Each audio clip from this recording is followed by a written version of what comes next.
interview. Our next guest is giving his first exclusive TV interview since leaving the civil service. He worked directly for the top brass of our democracy, advising and working alongside multiple prime ministers, including Theresa May, Boris Johnson and Liz Truss, I believe. Our guest was the personal videographer for both May and Johnson during some of the most critical times in our country's history. Brexit and COVID, of course. And more importantly, he has incredible insights into how our ever-fracturing country is being run by the unelected bureaucracy, the civil service. Rob Midgley joins me now in the studio. Rob, thank you for coming in tonight. We really appreciate it. And congratulations on your first few days being a free man. But we'd be amiss if we didn't start talking about the man who won that landslide election in 2019, Boris Johnson. He, of course, oversaw those final arrangements for Brexit, and then he was thrust into dealing with the COVID pandemic, wasn't he? So you're behind the scenes at that point in time, if I was right, Rob. Was there anyone in the civil service, and I'm sure our audience would really like to know this, was there any civil servants attempting to overrule the Prime Minister or, you know, any other elected politicians that you managed to see? Hi, Alex. Yeah, I mean, to start with, I was there between Theresa May and I saw Boris through to Liz Truss. And, you know, at the start of the Boris Johnson, it was very much Brexit, and then we went into COVID. And, you know, I think there's something really important to remember that Boris never really made many of his own decisions. It was mainly his private secretaries who have a team underneath Downing Street that sort of write every single thing for him. So it's all about what they present to him. He can always come back and say, I don't agree with this, but it was very rare that they could sort of counter that, and they would say to him, look, this is the evidence that we have, and this is what you have to say. And this isn't just with the Prime Minister, it's basically with any other minister as well. Yeah, I mean, look, I think there's a big sense in the country that the civil service in general is running wild. We obviously heard about that. I know these aren't civil servants, but the Sentencing Council just this week gone by, where we've got that first example of two-tiered justice. Now, there's a lot of these unelected departments that sprawl across Westminster that are funded by the public but have no accountability. My concern is when I listen to some of the things that the last Tory top brass, you know, the Suella Bravermans, the Rob Jenricks, they all claim they got nothing done, and they couldn't get anything done even if they wanted to. Was that incompetence, Rob, or was it purely civil servants trying to obstruct the course of democracy? Well, I think it's two things. I think mainly the civil service is based in London, so you do get that sort of elitism, you do get that liberalism that doesn't really happen across the rest of the country. But also, you know, the civil service is made up of generalists, they're not specialists, and you get a lot of people in this sort of wrong place in the wrong job, doing the wrong thing. I always have a great analogy that you could be an astronaut, you could go to the moon and back, and then apply for a civil service job that's a points-based system. And you know, you can do the walk, you can do the walking, but you can't always do the talking. And you can always get a civil servant who can do the talking, who would tick those points boxes, but not be able to fly to the moon. Mm-hmm. Yeah, quite right. I think flying to the moon, even for this country, would be quite a stretch regardless. Look, I think the other thing that we wanted to talk to you about is how useless politicians might actually be, because, of course, we always point the finger at the civil service, but often the case might be that politicians themselves simply just aren't up for the job and somehow have managed to climb their way to the top of the greasy pole of politics. Do you think there's much to be desired in this country of good politicians running our country? I know there was a lot of criticism of Boris not being a very effective Prime Minister. What did you see, Rob? Look, it's really difficult because politicians are the showmen, they're the actors. That, you know, you can vote for a politician, but you can't vote for a government. You can see the politics change, but the government never will change. And they're basically the show people that get elected into those roles, and then it's the civil service that just pass those notes forwards. And that's why nothing really ever changes. It's really interesting, and, you know, we will not see a lot of change for a long time because we have that fundamental problem of the civil service.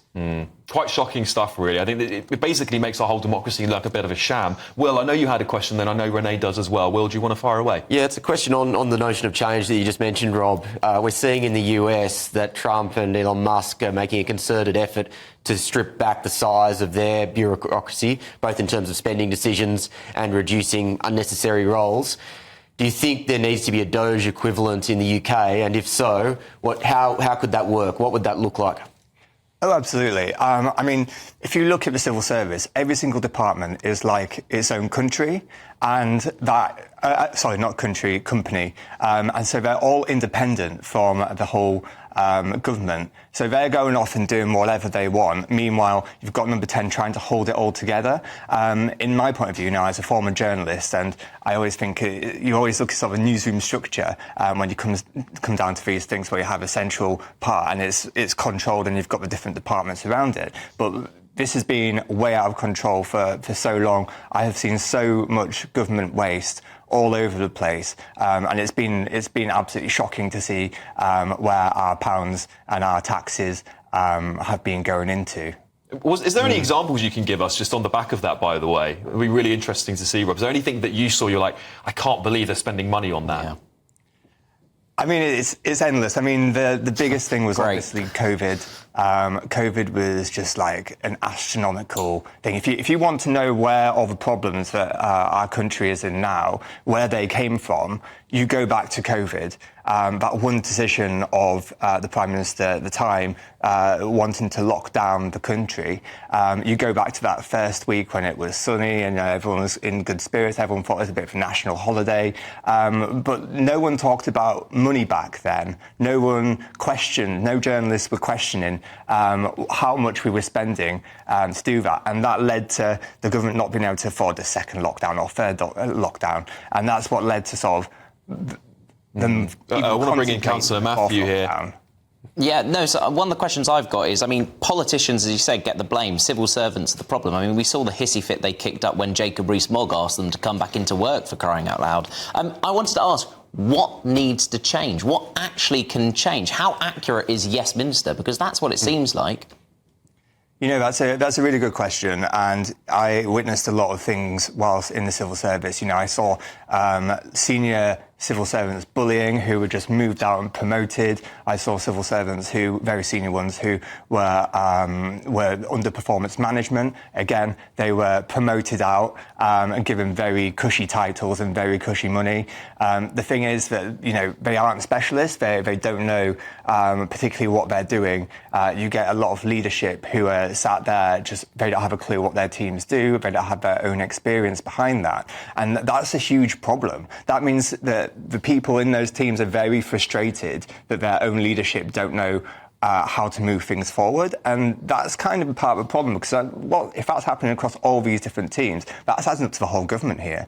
You know, that's a big problem. Kai, would you like to come in? Yeah. I mean, look, you've worked with some incredibly big egos, some big personalities.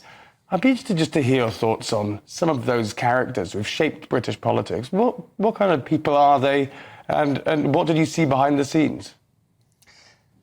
I mean, where do I start, Kai? Go on, give us an exclusive, Rob. I mean, I think when you mentioned Boris at the start, and, you know, that first day when COVID was announced, you know, it was meant to be at, say, 3 o'clock in the afternoon, and I remember very clearly that we were meant to announce it at 3 p.m. We did announce it about 8 p.m. And why was that? Because he went and locked himself inside the study in Downing Street, and he was told to do something he fundamentally didn't agree with. He was in there shouting and screaming and going on the phone to people because he was being forced to do something that would ultimately cost him his political life. Eventually, after about 4 hours, I mean, I remember being sat there with the BBC next to me, thinking, when is he going to come out? When is he going to make this announcement? And lo and behold, he did come out eventually. But it's one of those moments where you kind of think, is this real? That he doesn't agree with it. Not many people agree with it, but he's being forced to do what these people have said. And that was a really phenomenal moment that evening. Shocking stuff. Dr. Renee, would you like to come in? Hi, Rob. I thought that was really interesting what you just said about Boris being told to do something that he didn't want to do. Yeah. He was the Prime Minister. Why couldn't he just say no? And who was telling him to make the decision? Well, obviously the private secretaries had all this evidence and they had the science advice. And, you know, it goes back to that point where you're given these notes. I mean, any minister would agree with this, but you're given these notes to read out to camera or whatever, and you have to go along with it, whether you disagree with it or not. And these notes have come from private secretaries. It's been passed through various departments and teams. And then suddenly it's like, well, I have to say this because this is the right thing to do. And this goes back to whatever government you elect, whatever politicians you elect, they will always be passed those same notes. And I think Dominic Cummings said this very well a few weeks ago, that this is a huge problem because it means that politicians suddenly have to change their views. They were elected on certain points of views, but suddenly now they have to change them all. I just want to ask one more question to you, Rob. Thank you for coming in, by the way. Theresa May, you were with her during quite a critical time with the big split down the middle of the Tory party while she was trying to deliver the will of the people on Brexit. On top of that, did she have civil servants trying to obstruct the will of the people after that big democratic exercise from what you might have seen?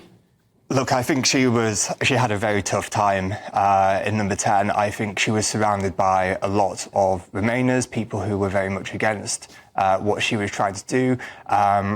She herself, was a Remainer, but she felt very strongly about trying to push through what the people had voted for. She believed in democracy. She's a very hard worker. I saw her at all times of the day. I'd see her sat on the sofa on the phone call to leaders at 11 o'clock at night in the reception area.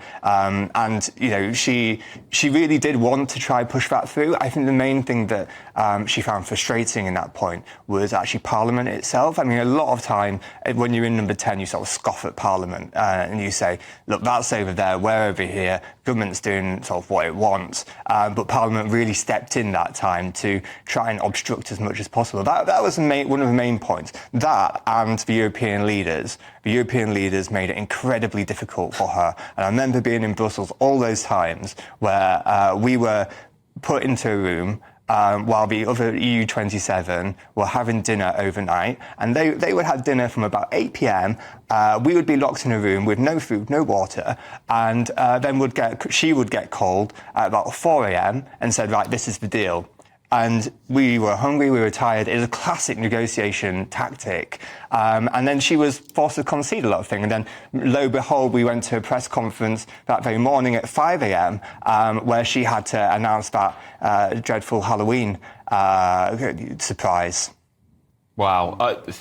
Rob, I'm just genuinely shocked hearing some of the stuff you're saying to us, to this panel tonight, because I think when we hear it from people like you who've been behind the scenes, who are very brave to come out and talk about it now, because I'm sure some of your ex-colleagues won't be too happy about it, but to tell us this kind of inside information is really quite staggering. I want to thank you so much for coming on. Yeah. Robert Midgley there, former advisor, I'm going to say former Prime Minister, former advisor to multiple Prime Ministers. What a guy. Thank you very much, Rob. But still to come tonight.